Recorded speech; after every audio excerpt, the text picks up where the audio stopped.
بارش۔ سعادت حسن منٹو۔ موسلادھار بارش ہو رہی تھی اور وہ اپنے کمرے میں بیٹھا جل تھل دیکھ رہا تھا۔ باہر بہت بڑا لان تھا جس میں 2 درخت تھے، ان کے سبز پتے بارش میں نہا رہے تھے۔ اس کو محسوس ہوا کہ وہ پانی کی اس یورش سے خوش ہو کر ناچ رہے ہیں۔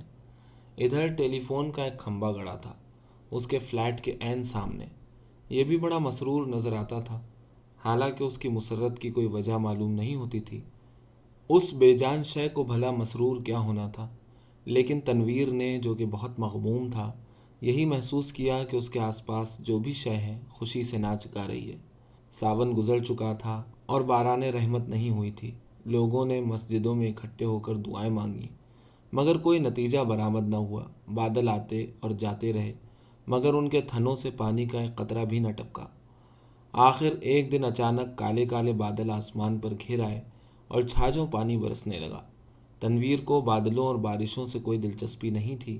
اس کی زندگی چٹیل میدان بن چکی تھی جس کے منہ میں پانی کا ایک قطرہ بھی کسی نے نہ ٹپکایا ہو۔ 2 برس پہلے اس نے ایک لڑکی سے، جس کا نام سریا تھا، محبت کرنا شروع کی، مگر یک طرفہ محبت تھی۔ سریا نے اسے درخور اعتنا ہی نہ سمجھا۔ ساون کے دن تھے، بارش ہو رہی تھی۔ وہ اپنی کوٹھی سے باہر نکلا، جانگیا پہن کر کہ نہائے اور بارش کا لطف اٹھائے۔ آم بالٹی میں پڑے تھے، وہ اکیلا بیٹھا انہیں چوس رہا تھا کہ اچانک اسے چیخیں اور قہقہے سنائی دیے۔ اس نے دیکھا کہ ساتھ والی کوٹھی کے لان میں 2 لڑکیاں بارش میں نہا رہی ہیں اور خوشی میں شور مچا رہی ہیں۔ اس کی کوٹھی اور ساتھ والی کوٹھی کے درمیان صرف ایک جھاڑیوں کی دیوار حائل تھی۔ تنویر اٹھا، آم کا رس چوستے ہوئے وہ باڑ کے پاس گیا اور غور سے ان دونوں لڑکیوں کو دیکھا۔ دونوں مہین ململ کے کرتے پہنے تھیں جو ان کے بدن کے ساتھ چپکے ہوئے تھے۔ شلوار چونکہ لٹھے کی تھیں، اس لیے تنویر کو ان کے بدن کے نچلے حصے کے صحیح خد و خال کا پتہ نہ چل سکا۔ اس نے پہلے کسی عورت کو ایسی نظروں سے کبھی نہیں دیکھا تھا جیسا کہ اس روز جب کہ بارش ہو رہی تھی اس نے ان دونوں لڑکیوں کو دیکھا۔ دیر تک وہ ان کو دیکھتا رہا جو بارش میں بھیگ بھیگ کر خوشی کے نعرے بلند کر رہی تھی۔ تنویر نے ان کو پہلے کبھی نہیں دیکھا تھا، اس لیے کہ وہ طبعاً کچھ اس قسم کا لڑکا تھا کہ وہ کسی لڑکی کو بری نظروں سے دیکھنا گناہ سمجھتا تھا۔ مگر اس نے اس روز بڑی للچائی نظروں سے ان کو دیکھا ہی نہیں بلکہ ان کے گیلے بدن میں انگارہ بن کر برمے کی طرح چھید کرتا رہا۔ تنویر کی عمر اس وقت 20 برس کے قریب ہوگی۔ نا تجربہ کار تھا۔ زندگی میں اس نے پہلی مرتبہ جوان لڑکیوں کے شباب کو گیلی ململ میں لپٹے دیکھا تو اس نے یوں محسوس کیا کہ اس کے خون میں چنگاریاں دوڑ رہی ہیں۔ اس نے ان لڑکیوں میں سے ایک کو منتخب کرنا چاہا۔ دیر تک وہ غور کرتا رہا۔ ایک لڑکی بڑی شریر تھی، دوسری اس سے کم۔ اس نے سوچا شریر اچھی رہے گی جو اس کو شرارتوں کا سبق دے سکے۔ یہ شریر لڑکی خوبصورت تھی، اس کے بدن کے اعضاء بھی بہت مناسب تھے۔ بارش میں نہاتی جل پری معلوم ہوتی تھی۔ تھوڑی دیر کے لیے تنویر شاعر بن گیا۔ اس نے کبھی اس طور پر نہیں سوچا تھا، لیکن اس لڑکی نے، جس کا کرتا دوسری کے مقابلے میں بہت زیادہ مہین تھا، اس کو ایسے ایسے شعر یاد کرا دیے جن کو عرصہ ہوا بھول چکا تھا۔ اس کے علاوہ ریڈیو پر سنے ہوئے فلمی گانوں کی دھنیں بھی اس کے کانوں میں گونجنے لگیں اور اس نے باڑ کے پیچھے یہ محسوس کرنا شروع کیا کہ وہ اشوک کمار ہے، دلیپ کمار ہے۔ پھر اسے کامنی کوشل اور نلنی جیونت کا خیال آیا، مگر اس نے جب اس لڑکی کی طرف اس غرض سے دیکھا کہ اس میں کامنی کوشل اور نلنی جیونت کے خد و خال نظر آ جائیں تو اس نے ان دونوں ایکٹریسوں پر لعنت بھیجی۔ وہ ان سے کہیں زیادہ حسین تھی۔ اس کے ململ کے کرتے میں جو شباب تھا اس کا مقابلہ اس نے سوچا کوئی بھی نہیں کر سکتا۔ تنویر نے آم چوسنے بند کر دیے اور اس لڑکی سے، جس کا نام پروین تھا، عشق لڑانا شروع کر دیا۔ شروع میں اسے بڑی مشکلات پیش آئیں، اس لیے کہ اس لڑکی تک رسائی تنویر کو آسان نہیں معلوم ہوتی تھی۔ پھر اسے اپنے والدین کا بھی ڈر تھا۔ اس کے علاوہ اسے یہ بھی یقین تھا کہ وہ اس سے ملتفت ہوگی یا نہیں۔ بہت دیر تک وہ انہی الجھنوں میں گرفتار رہا۔ راتیں جاگتا، جھاڑیوں کی پست قد جھاڑ کے پاس جاتا، مگر وہ نظر نہ آتی۔ گھنٹوں وہاں کھڑا رہتا اور بارش والا منظر جو اس نے دیکھا تھا آنکھیں بند کر کے ذہن میں دہراتا رہتا۔ بہت دنوں کے بعد آخر اس کو ایک روز اس سے ملاقات کا موقع مل گیا۔ وہ اپنے باپ کی کار میں گھر کے کسی کام کی غرض سے جا رہا تھا کہ پروین سے اس کی مٹ بھیڑ ہو گئی۔ وہ کار اسٹارٹ کر چکا تھا کہ ساتھ والی کوٹھی میں تنویر کے خوابوں کی شہزادی نکلی۔ اس نے ہاتھ سے اشارہ کیا کہ وہ موٹر روک لے۔ تنویر گھبرا گیا۔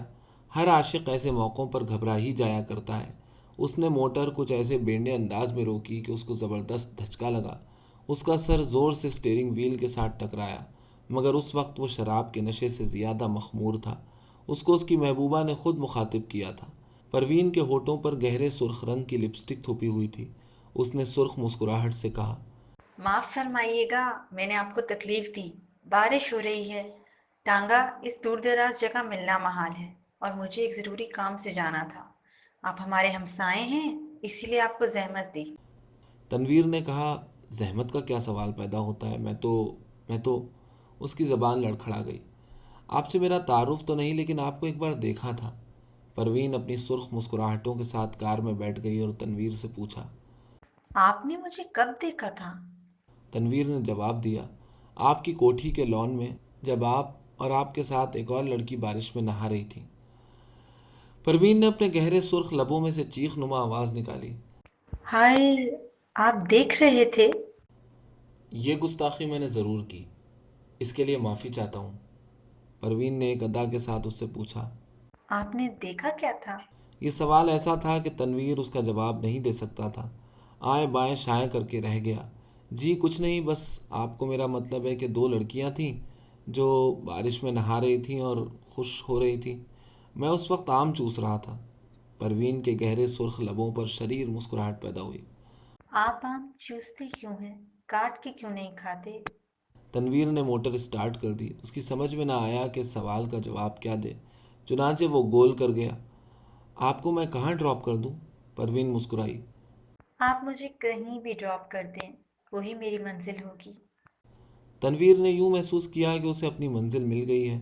لڑکی جو اس کے پہلو میں بیٹھی ہے اب اسی کی ہے، لیکن اس میں اتنی جرأت نہیں تھی کہ وہ اس کا ہاتھ دبائے یا اس کی کمر میں ایک دو سیکنڈ کے لیے اپنا بازو حمائل کر دے۔ بارش ہو رہی تھی، موسم بہت خوشگوار تھا۔ اس نے کافی دیر سوچا، موٹر کی رفتار اس کے خیالات کے ساتھ ساتھ تیز ہوتی گئی۔ آخر اس نے ایک جگہ اسے روک لیا اور جذبات سے مغلوب ہو کر اس کو اپنے ساتھ چمٹا لیا۔ اس کے ہونٹوں سے اپنے ہونٹ پیوست کر دیے۔ اس کو ایسا محسوس ہوا کہ وہ کوئی بہت ہی لذیذ آم چوس رہا ہے۔ پروین نے کوئی مزاحمت نہ کی، لیکن فوراً تنویر کو یہ احساس بڑی شدت سے ہوا کہ اس نے بڑی ناشائستہ حرکت کی ہے، اور غالباً پروین کو اس کی حرکت پسند نہیں آئی۔ چنانچہ ایک دم سنجیدہ ہو کر اس نے کہا، آپ کو کہاں جانا ہے؟ پروین کے چہرے پر یوں خفگی کے کوئی آثار نہیں تھے، لیکن تنویر یوں محسوس کر رہا تھا جیسے وہ اس کی خون کی پیاسی ہے۔ پروین نے اسے بتا دیا کہ اسے کہاں جانا ہے۔ جب وہ اس جگہ پہنچا تو اسے معلوم ہوا وہ رنڈیوں کا چکلا ہے۔ جب اس نے پروین کو موٹر سے اتارا تو اس کے ہونٹوں پر گہرے لال رنگ کی مسکراہٹ بکھر رہی تھی۔ اس نے کولے مٹکا کر ٹھیٹھ کسبیوں کے انداز میں اس سے کہا، شام کو میں یہاں آتی ہوں، آپ کبھی تشریف ضرور لائیے۔ تنویر جب بھونچکا ہو کر اپنی موٹر کی طرف بڑھا تو اسے ایسا لگا کہ وہ بھی ایک قصبی عورت ہے جسے وہ ہر روز چلاتا ہے۔ اس کی لال بتی لپسٹک ہے جو پروین نے ہونٹوں پر تھوپی ہوئی تھی۔ وہ واپس اپنی کوٹھی چلا آیا۔ بارش ہو رہی تھی اور تنویر بے حد مغموم تھا۔ اس کو ایسا محسوس ہوا کہ اس کی آنکھوں کے آنسو بارش کے قطرے بن کر ٹپک رہے ہیں۔